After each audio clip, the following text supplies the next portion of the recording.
అందరికీ నమస్కారం. ఈరోజు తెలుగు రెండు రాష్ట్రాల్లో విద్యా విధానంలో జరుగుతున్న దోపిడీ గురించి, అవినీతి గురించి మాట్లాడడానికి మీ ముందుకు రావడం జరిగింది. అనేక ప్రపంచ దేశాల్లో వారి పౌరుల యొక్క ఆర్థిక సామాజిక స్థితిగతులతో సంబంధం లేకుండా పూర్తి స్థాయిలో ఉచిత విద్యను అందిస్తున్నారు. ఇందులో Norway, Finland, Sweden, Germany, Argentina, Brazil, Belgium, Morocco, Egypt, Greece లాంటి అనేక దేశాలు పూర్తిగా ఉచిత విద్యా విధానాన్ని అమలు చేస్తున్నారు. ఇందులో కొన్ని దేశాలు అయితే బయట ప్రపంచ దేశాల నుండి వారి దేశంలో చదువుకోవడానికి వచ్చే విద్యార్థులకు కూడా ఉచిత విద్యను అందిస్తున్నారు. భారతదేశంలో విద్య పైన వ్యాపారం చెయ్యకూడదు అని స్పష్టంగా ఉన్నప్పటికీ, రైట్ టు ఎడ్యుకేషన్ యాక్ట్ తీసుకొచ్చినప్పటికీ దాన్ని అమలులో ప్రభుత్వాలు పూర్తి స్థాయిలో విఫలమయ్యాయి.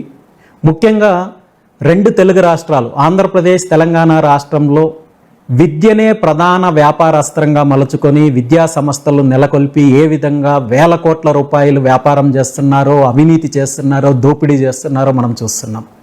మరీ ముఖ్యంగా ఆంధ్రప్రదేశ్ రాష్ట్రంలో ఉపాధ్యాయ వృత్తితో జీవితాన్ని ప్రారంభించిన కొంతమంది వ్యక్తులు విద్యా సంస్థలు నెలకొల్పి విద్యను వ్యాపారంగా మలుచుకొని ఏ విధంగా వేల కోట్ల రూపాయలు దోపిడీ చేశారో, ఆ దోపిడీ సొమ్ముని అధికార పార్టీకి ముడుపులుగా అందించి పార్టీలో, ప్రభుత్వంలో, క్యాబినెట్లో కీలకంగా ఉంటూ విద్యతో ఏ విధంగా వ్యాపారం చేస్తున్నారో మనం చూస్తున్నాం.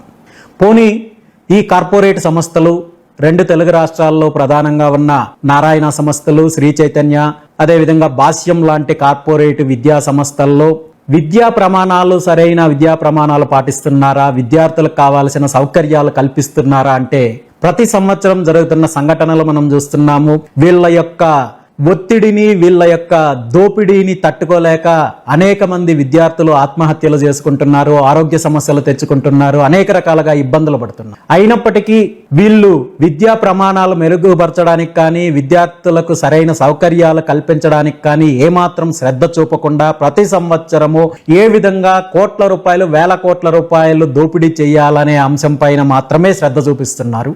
అంతకంటే దురదృష్టకరమైన సంఘటన ఏంటంటే, ఈ ప్రైవేటు విద్యా సంస్థల యొక్క దోపిడీని అరికట్టాల్సిన బాధ్యత తీసుకోవాల్సిన ప్రభుత్వాలు, విద్యా హక్కు చట్టాన్ని అమలు చేయాల్సిన ప్రభుత్వాలు ఈ ప్రైవేటు విద్యా సంస్థలు ఇచ్చే ముడుపులకు ఆశపడి పూర్తిగా వీళ్ళ దోపిడీకి సహకరించి పేద ప్రజల యొక్క కష్టాన్ని, రక్తాన్ని పీల్చి పిప్పు చేసే కార్యక్రమము ప్రభుత్వాలు చేస్తున్నాయి. ఇది గతంలో అధికారంలో ఉన్న వైఎస్ జగన్మోహన్ రెడ్డి గారి ప్రభుత్వం కావచ్చు, కేసీఆర్ గారి ప్రభుత్వం కావచ్చు, ఇప్పుడు అధికారంలో ఉన్న కాంగ్రెస్ పార్టీ ప్రభుత్వం తెలంగాణలో కావచ్చు, ఆంధ్రప్రదేశ్లో ఉన్న తెలుగుదేశం పార్టీ ప్రభుత్వం కావచ్చు, ఒకే విధానాన్ని అమలు చేస్తున్నారు. విద్యా హక్కు చట్టం ప్రకారము ప్రతి ప్రైవేటు విద్యా సంస్థ 25% సీట్లు పూర్తిగా పేదలకు ఉచితంగా అందించాల్సిన బాధ్యత ఉంది. అదేవిధంగా వీళ్ళు వసూలు చేస్తున్న ఫీజుల వివరాలు బహిరంగపరచాల్సిన అవసరం ఉంది. ఈ రెండు అంశాలను రెండు తెలుగు రాష్ట్రాల్లో ఉన్న 1-2 విద్యా సంస్థలు తప్ప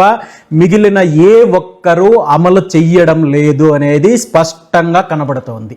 ఈరోజు ఆంధ్రప్రదేశ్ రాష్ట్రంలో విద్యాశాఖ మంత్రిగా ఉంటున్న ముఖ్యమంత్రి గారి పుత్రరత్నం నారా లోకేష్ నాయుడు గారు, నేను విద్యా ప్రమాణాలను మెరుగుపరచడానికి, విద్యా అభివృద్ధి చేయడానికే విద్యాశాఖను తీసుకున్నానని చెప్తూ రాష్ట్రంలో యథేచ్ఛగా ప్రైవేటు విద్యా సంస్థలు దోపిడీ చేస్తుంటే వీరి యొక్క దోపిడీలో భాగస్వామ్యం కోసం మాత్రమే విద్యాశాఖను తీసుకున్నారు తప్ప ఇందులో విద్యా ప్రమాణాలు మెరుగుపరచడానికో లేదంటే మరో రకంగానో లేదు అనేది స్పష్టంగా కనబడుతోంది.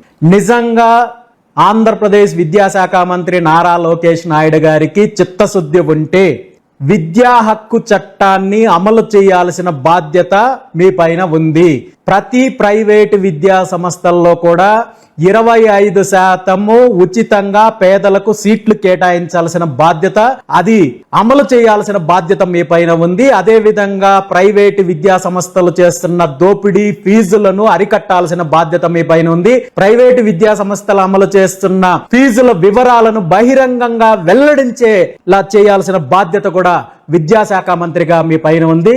అంతే తప్ప ఏదైతే ప్రభుత్వ పాఠశాలల్లో చదువుకున్న విద్యార్థుల యొక్క కష్టాన్ని, వాళ్ళ ప్రతిభని మీ గొప్పతనంగా పేపర్లో అడ్వర్టైజ్మెంట్లు ఇచ్చుకుంటే అది విద్యా వ్యవస్థలో మార్పులు తీసుకొచ్చినట్టు కాదు.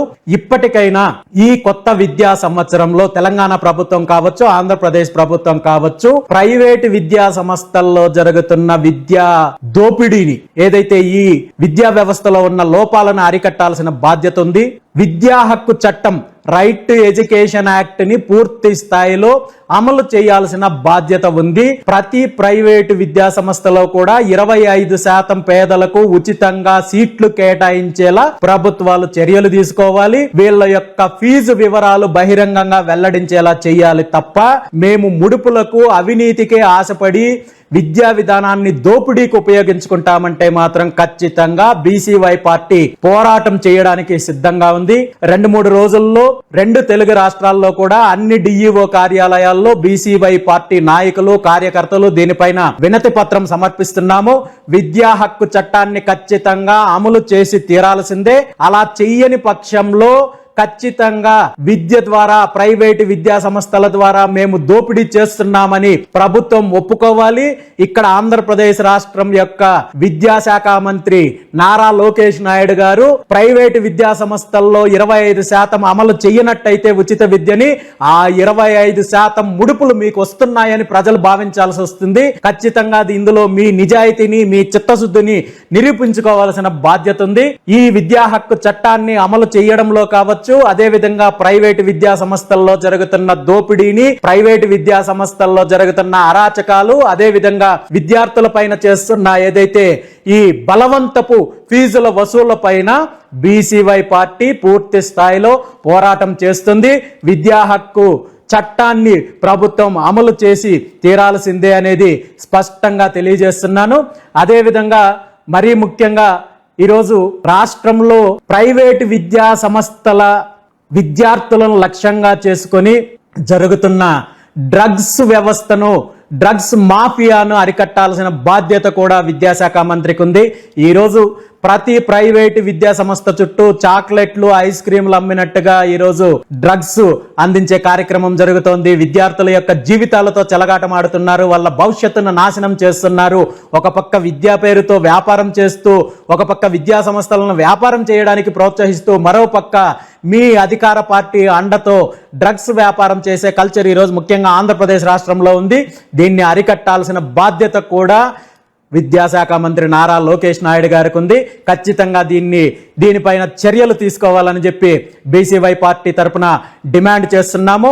అలా కాని పక్షంలో ఉద్యమం చేయడానికి సిద్ధంగా ఉన్నాము. మీ దోపిడీని, మీరు విద్యా సంస్థల ద్వారా వచ్చే అవినీతిని ఏ విధంగా ప్రోత్సహిస్తున్నారో ప్రజలకు తెలియజేస్తాము. అదేవిధంగా భవిష్యత్తులో ఈ రాష్ట్ర ప్రజలు అవకాశం ఇచ్చిన రోజు ఆంధ్రప్రదేశ్ రాష్ట్రంలో అన్ని స్థాయిల్లో పూర్తిగా ఉచిత విద్యను అందించే కార్యక్రమాన్ని కూడా బీసీవై పార్టీ చేస్తుంది. అప్పటి వరకు విద్యా విధానంలో జరుగుతున్న లోపాలు కావచ్చు, అవినీతి కావచ్చు, వీటిపైన బీసీవై పార్టీ పోరాటం చేస్తుందని స్పష్టంగా తెలియజేస్తున్నాను. Thank you.